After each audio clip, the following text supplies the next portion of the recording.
All right, welcome to Bet the Edge. I'm Jay Croucher here in NBC Studios, Stamford, Connecticut, with Drew Dinsick. We're going to talk about today Wimbledon outrights on the men's and women's side. Then we'll talk about, or rather, Drew will largely talk about the Tour de France outright, and I'll post some questions and figure out who to bet on there.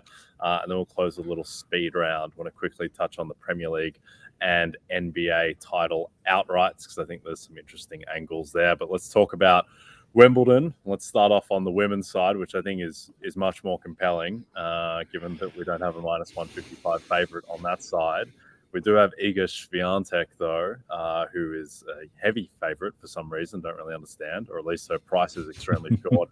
Plus 350. Elena Rybakina, who is she definitely going to play this tournament? I'm not 100% sure. She's plus 400.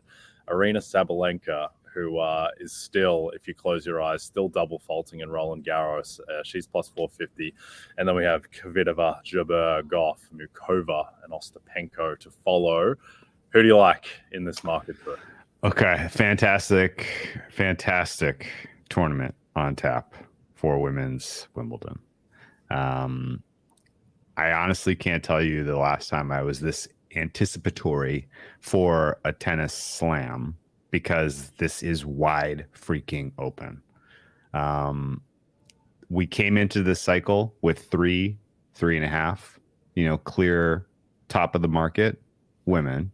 And since that cycle started at the beginning of grass season, all of them have regressed back to the pack. As their head with, in the game, they can still be beaten by kind of the middle class, just on the basis of lack of familiarity with the surface, and just the fact that there are a number of kind of absolute, firecrackers in terms of power and aggression that can on any given day beat you in best of three.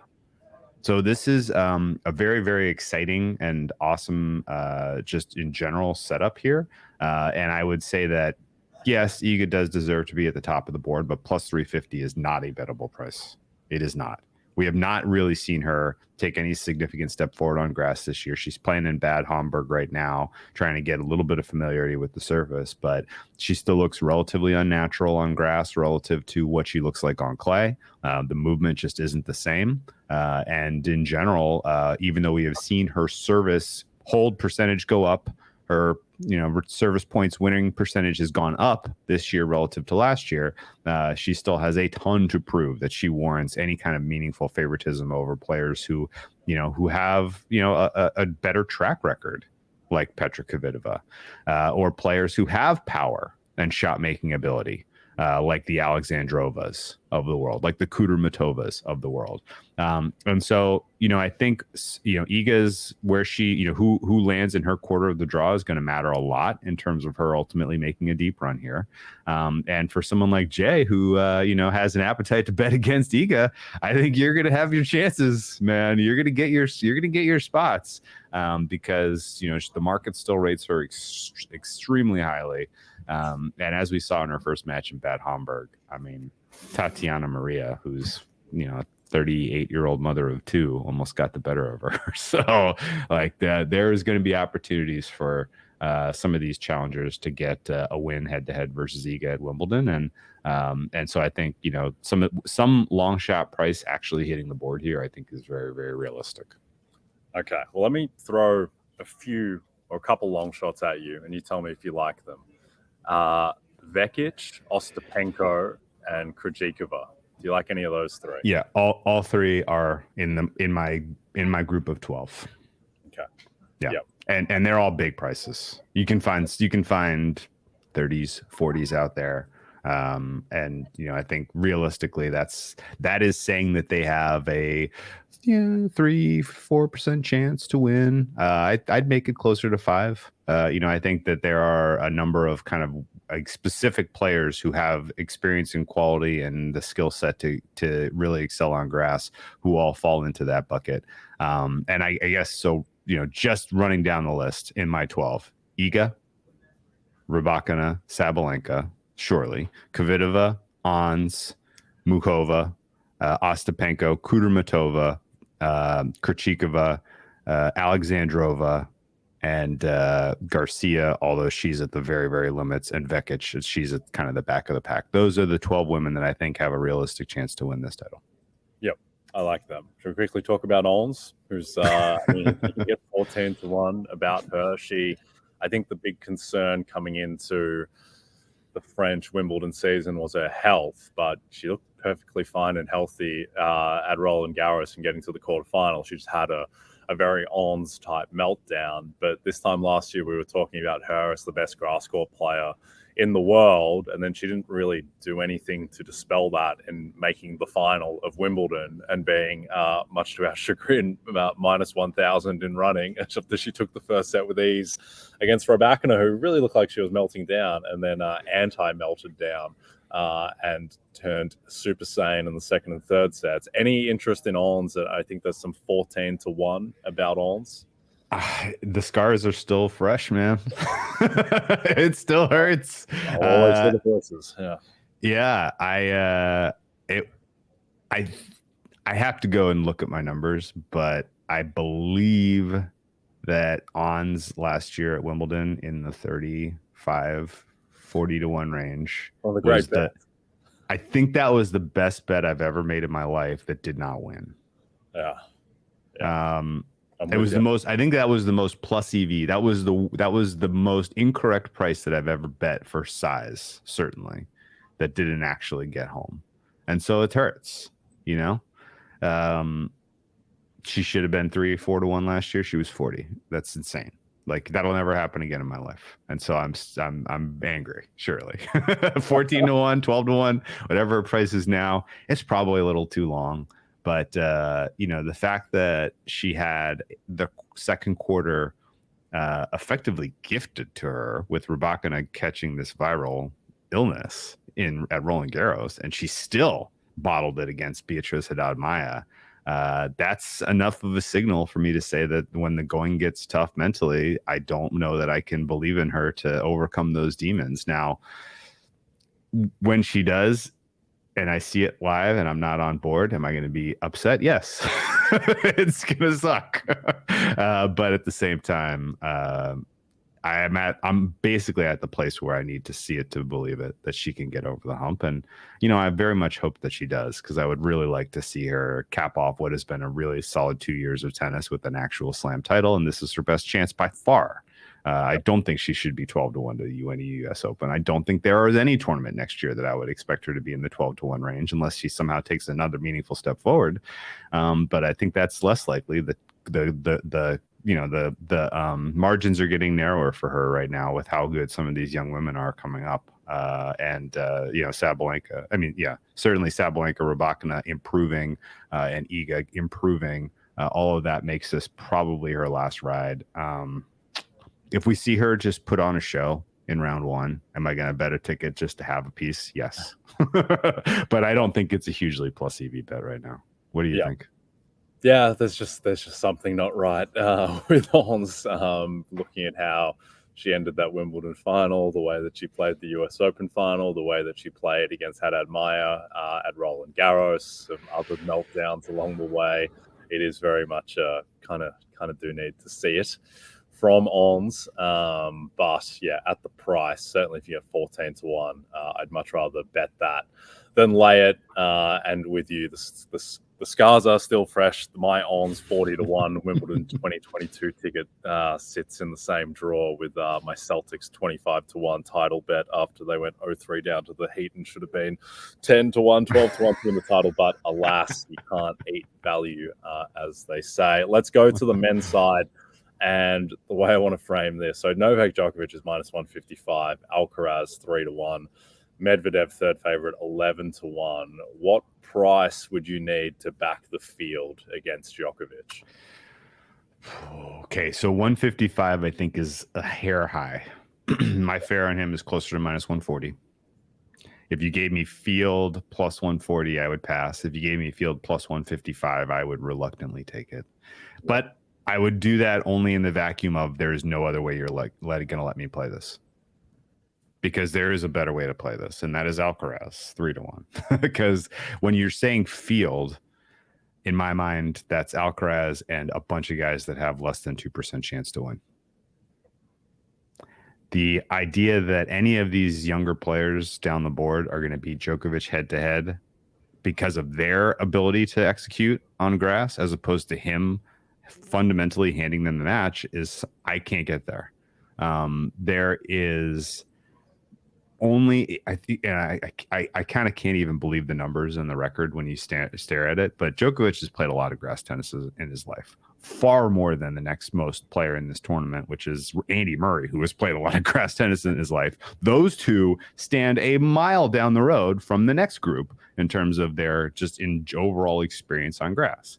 And Djokovic has only ever lost on grass 18 times. Believe it or not, the last time he lost on grass was 2018, Jay. That's pre-pandemic. That was 100 years ago. He lost notably at Wimbledon in 2017 to Thomas Berdych, which was a fluky.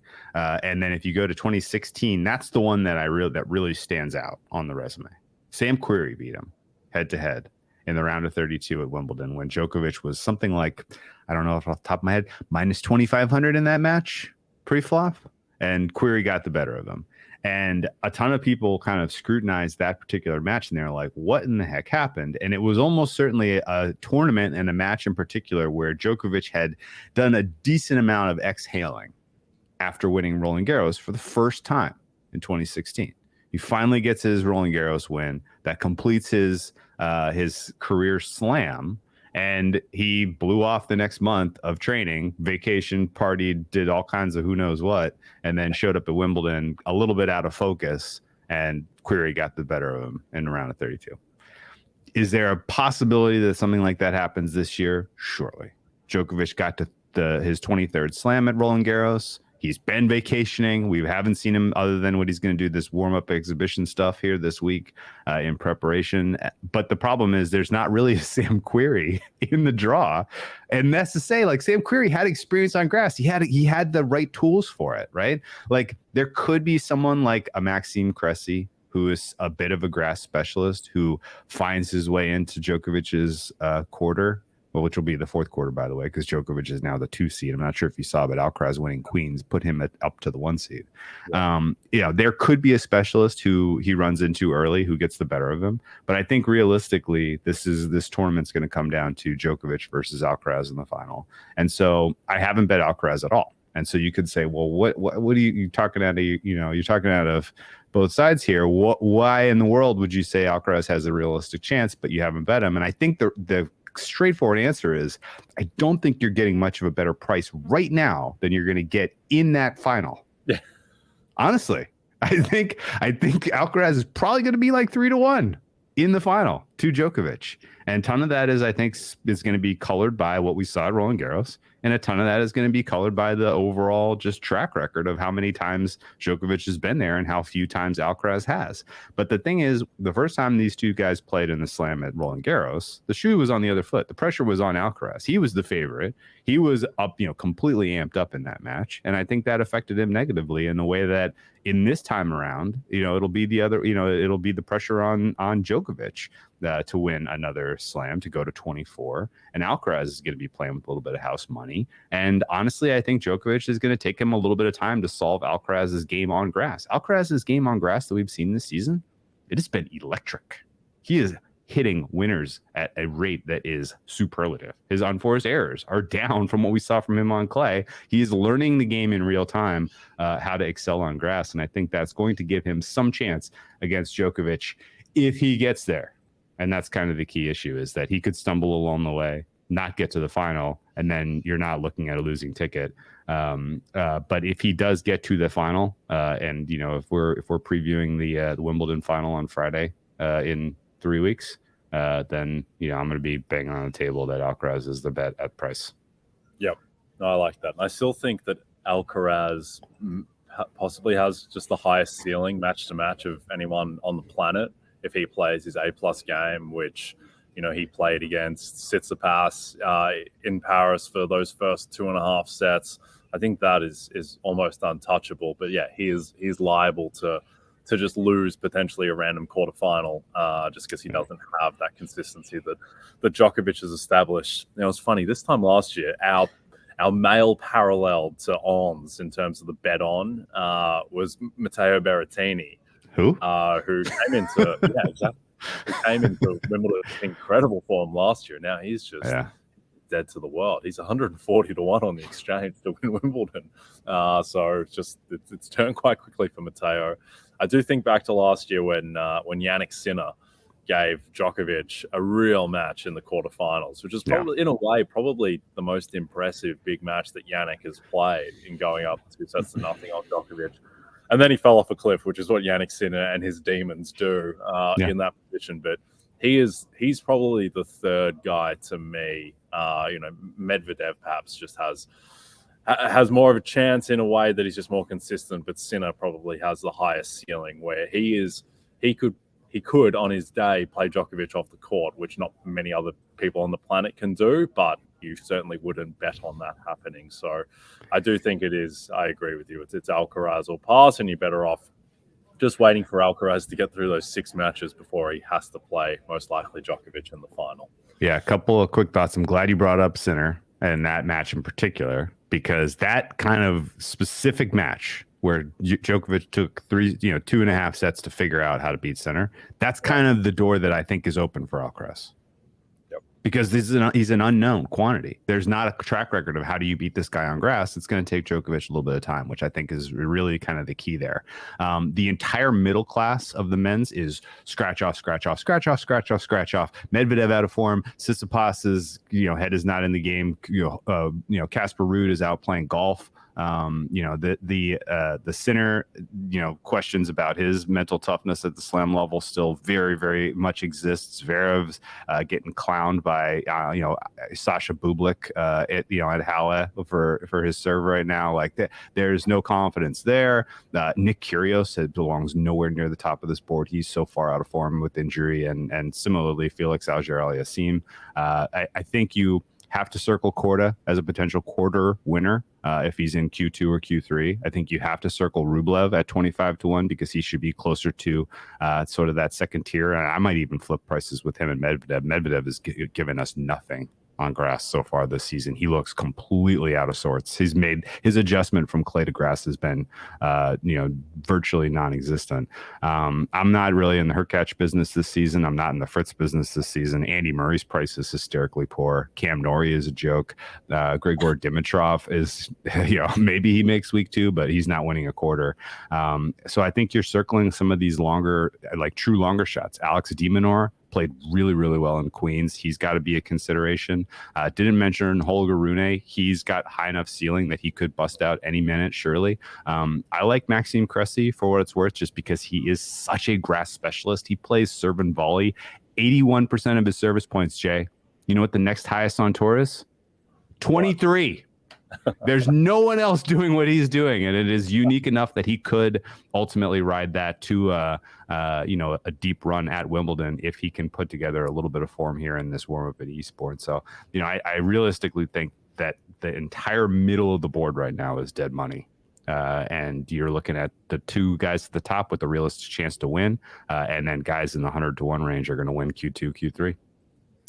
Poor Cam Norrie. Just liberated with that stray. Because he won't be anymore. But no, I tend to agree. I think it's Djokovic and Alcaraz, and then Sinner and Rune are the guys to monitor with upside. But it seems like Djokovic's tournament to lose. All right, before we get to the Tour de France, a reminder, Sunday mornings mean MLB leadoff on Peacock. You can live stream games all season long, and this week 2 of the biggest surprises of the first half of the season square off when the Twins take on the Orioles at Camden Yards. Catch the showdown at 11:30 a.m. Eastern. Again, it is exclusive on Peacock. All right, Tour de France. Let's get into some markets to win the general classification, the yellow jersey. We have, I'm going to butcher some of these names, Jonas Vingegaard plus 110 and Tadej Pogačar plus 115. It's effectively a head-to-head mark unless you want to throw out some long shots. What's your breakdown here? This is going to be an awesome Tour de France. Well, first of all, well done on the pronunciations. Well, that Vingegaard, but yeah. No, I think they tend to kind of just kind of brush over the last part, and they say Vingegaard. Yeah, the Danish cyclist, he's your reigning champion. And last year he was a bit of a surprise winner. Pogacar was a heavy favorite coming into the Tour de France last year. And he rode very well out of the gate. It looked like he had it wrapped up in week one. The problem was his team is substantially weaker than the Jumbo-Visma team, which rides for Jonas Vingegaard. And the team overall from Jumbo-Visma last year was amazing. Wout van Aert, just dominant on the hilly stages and the medium mountain stages, ran away with the green jersey. And overall, it's their top 5 riders are like clearly the best top 5 of any team in the professional circuit right now. And that gives, in my opinion, at least, Jonas Vingegaard a tremendous head start on Tadej Pogacar this year. Pogacar also broke his wrist in April, has not been riding competitively, although I'm sure he's been training his saddle off. He still has just not been in competition. That's an uncertainty that I think is negative in his in his column. And also, it's worth noting that there was a little bit of tension between Wout van Aert and Jonas Vingegaard last year because Vingegaard needed Van Aert at a couple of key moments during key stages to help pull.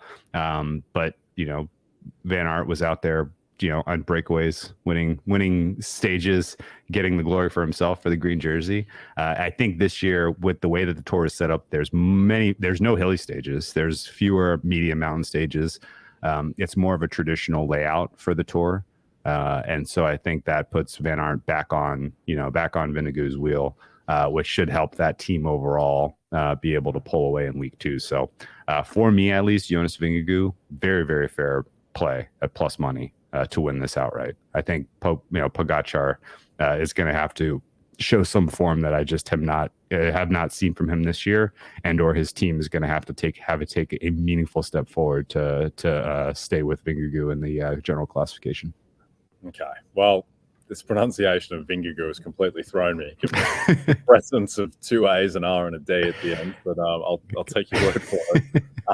Let's go talk about the points classification winner, the green jersey. Philipsen plus 110 favorite, Van Aert plus 275, and then Jakobsen is the third favorite at plus 500. Anyone you like here? Yeah, this is the one where I think it's fair to take a shot at the price. Your reigning green jersey winner. So if you don't already know, the general classification, the yellow jersey is the fastest overall time as you sum all of the stages together. Who finished the Tour the fastest? And that's the big granddaddy prize of them all, right? The secondary prize is the points classification, and you generate points by winning sprints, by winning stages. Last year's winner was Wout van Aert. He did so by dominating some very unique and unusual hilly and medium mountain stages on last year's Tour that are not present this year. So him backing up last year's title with another green jersey, while it wouldn't be shocking, it would be a little bit surprising. It's just, I don't see how he's going to need to get like a bunch of second and third places in the sprint stages. And I just don't think that that's really what he's here for this year. So I think ultimately your points classification, your green jersey is going to go to a sprinter. And I like the sprinter at 5-1 and Fabio Jakobsen because he has the best lead out man in the game. Michael Morkov is the best at setting him up to sprint into the finishes. There are 6 sprint stages on this Tour. I think Fabio can win 3, maybe 4, depending on how ultimately that team has come together. Last year, Fabio was a huge disappointment. They win stage 2 and then were never really in contention for any of the other sprinting stages. That was the first year he was the sprint designated sprinter for that team. There was a little bit of chaos in terms of just team chemistry and whose roles and responsibilities were what.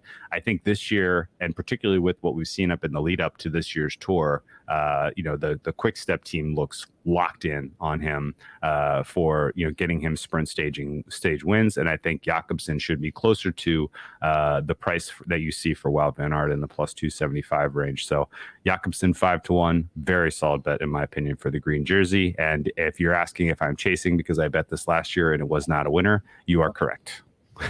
I think I might have bet that with you. That's all right as well. Last two markets, the mountain classification winner and team classification winner. Across these two, any bets that you like? So mountain classification again is the polka dot jersey, which is obviously the most fun jersey, but it's also the most chaotic. You look at some of the winners in years past, and it's like, who, what, how, and the reason that is you get mountain points for coming over certain climbs first, right?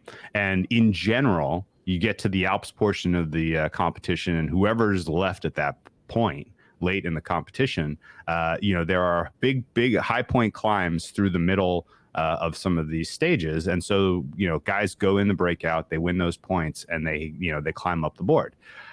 Last year, of course, the way that this entire circuit was set up, it set up well for Vingegaard to win the polka dot jersey. This year, I do not see that. It's going to be somebody surprising. And honestly, everybody on this list that's shorter than 50-1 for me is a pass. In fact, I guess that means that in this particular market, you're looking for any other not listed at 2-1 because it's going to be a surprise. Somebody in the 50-1, 100-1 range is going to hit it this year, I think. And I don't know who that person is, so I like the field. Okay, there you go. I like it. This is what I like about you, Drew. You go deep into the bag. Very art house betting, touching on the Darren Aronofsky elements of betting. I'm more of a Michael Bay blow stuff up type of guy. So I want to close out talking a couple of more mainstream Michael Bay type markets. Little lightning round, Premier League title, NBA title. One thing, the Premier League one I haven't bet on as yet. It's more just to monitor, where Man City right now minus 175 to win the Premier League title again for the umpteenth time, and I think it's a little bit aggressive of a price, just given they have these charges hanging over them, where despite being minus 175 to win the title, they're also like the 15th most likely to get relegated. Like, they're not the 20th most likely to get relegated in terms of the odds, because they do have all of this sitting over them. Also, just from a pure soccer sense, they've just lost Ilkay Gundogan to Barcelona, who was possibly their best player in the second half of the season.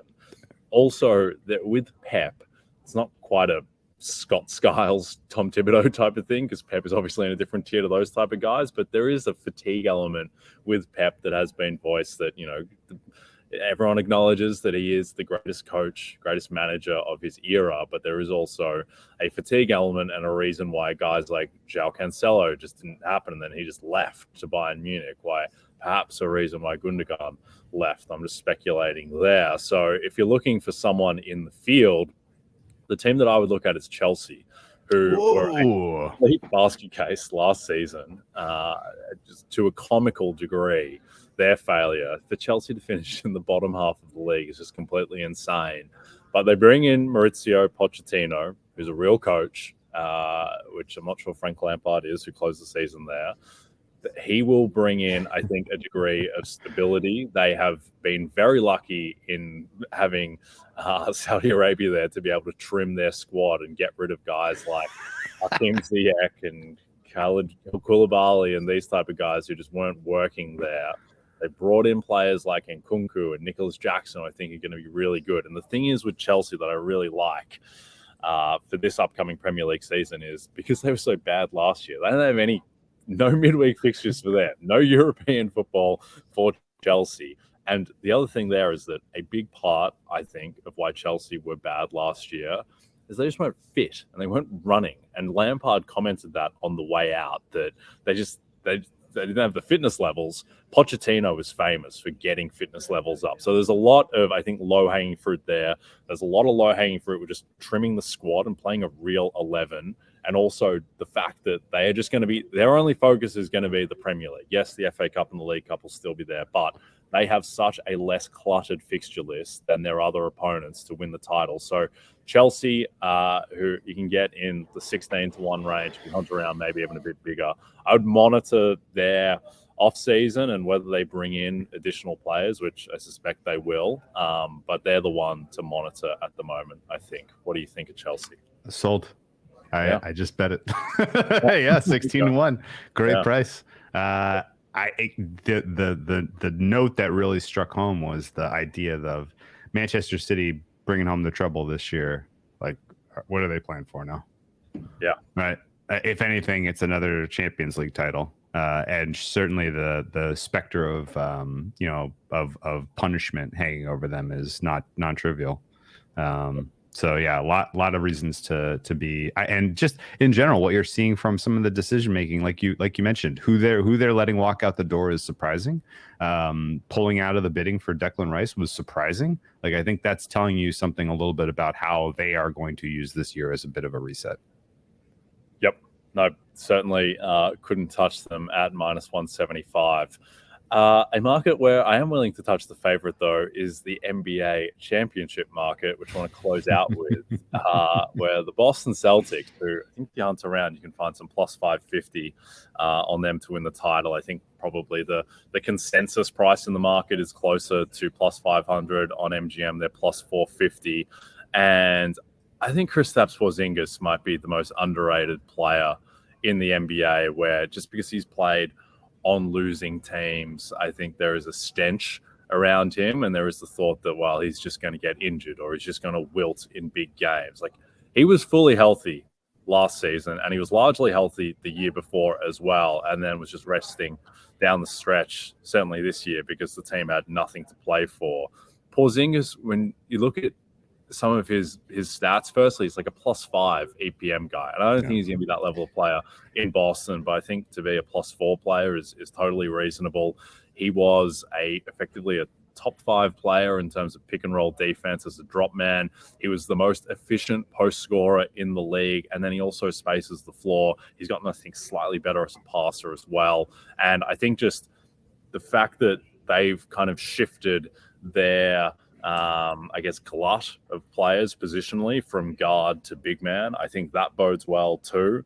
And also, I think the fact that they lose Marcus Smart, which obviously hurts, and I think that they were a better chance to win the title if the initial version of that trade went through and they had Smart instead of Brogdon. But one thing that I think is going to be really interesting now with the Celtics is that, look, they lose Smart, who was probably their best passer and their most cerebral offensive player.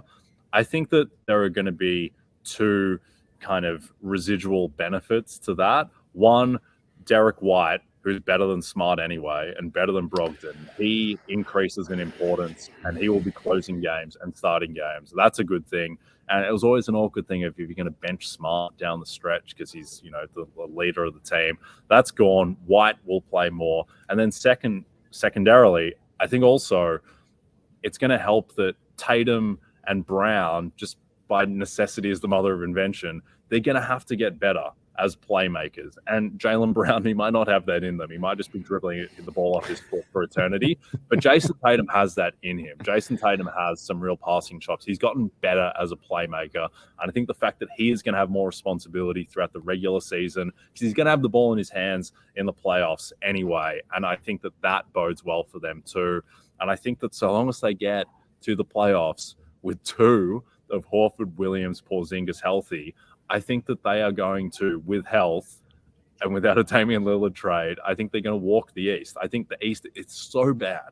There are only probably 4 teams that can realistically win the East if you're not counting the Cavs and you're not counting the Knicks, and I'm not counting the Knicks. And I think that even if the Heat trade for Dame, which is, by the way, no lock. People are thinking about this, though, that's a lock. Like, there's less than a 50% chance Damian Lillard is on the Heat, just because that's how these things work. I still think the Celtics are better than that Heat team if they have to give up everything for Lillard. So I think the Celtics should be closer to plus 350 than 5-1 to win the title. I think so long as you get Tatum healthy to the playoffs, I think if the Celtics get to the playoffs and they have Tatum and they lose any other player, I still think they're the best team in the East. You take Jaylen Brown off the Celtics, I think they still might be the best team in the East in the playoffs. But what do you think of this Boston team? I mean, I think your breakdown is solid. People are underrating the importance of the Porzingis trade. People assume that he is an injury waiting to happen when recency would tell you he's been able to play a healthy amount of minutes at a very, very high level. He would have been the Celtics' second best player last year. Definitely. Yep. It's amazing. Like, they basically got a second banana behind Tatum, who's big, who can kind of specifically replace some of the contributions of the aging Al Horford. And, if you get a full another year, you didn't even mention Robert Williams. If he's on the floor more consistently because he's coming into a season healthy, I think that's huge. The question is, can those guys stay healthy, and, can they be healthy in April? That's really what matters.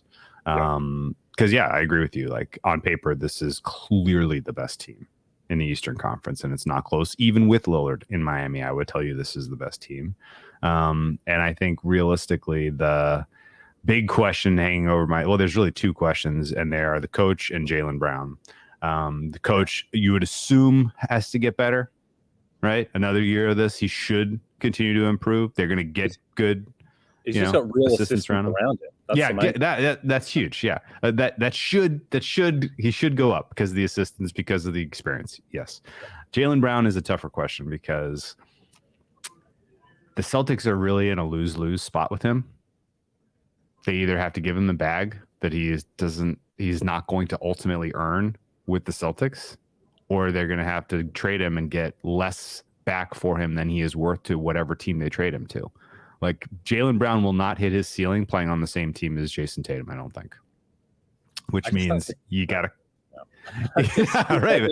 Plus 2.5, plus 3 player. He's a lower level all-star. Yeah, but he's about to get compensated to the tune of a lot more than that. And so the question is, do you sign up for that, or do you try to move him for either a couple of pieces or one other good piece? And I don't really know. They're just kind of have their backs against the wall in this situation because they're not going to get fair value for him in a trade back, and or they have to then pay him, and it could really kind of determine the future of this franchise for years to come. But we don't care really about what happens in 2025, 2026, 2027, do we? We care about what happens in June of 2024, and that to me does look like Celtics lifting the Larry O'Brien right now. Yep. And the last thing I'd say on this as well is that Porzingis is only 27, which it feels like he's 31. He's still 27, still young. And also his big injuries have been contact injuries, which is much more fluky than having, than Robert Williams's knees, to be fair. But the other thing too is that they still got the Brogdon contract. They've got this additional pick from Golden State. They've still got all their own picks, basically. If it is not working, if the playmaking is too deficient, then they can make a move. So I think that's the other thing is that, like, you look at teams like Phoenix can't do anything outside of trade Ayton, and he doesn't have a ton of value. Other teams like Philly, they just don't have the war chest of assets that Boston do. So they have the flexibility to make a move if they need, but I'm not sure they'll need to. I think that they are the best team anyway. All right. Good show today, Drew. Don't forget to check out NBCSportsEdge.com for more information to help you with your wagers. Thanks to those watching on the NBC Sports YouTube channel. Please rate and subscribe to us if you're listening in podcast form, and we'll see you next week. Cheers.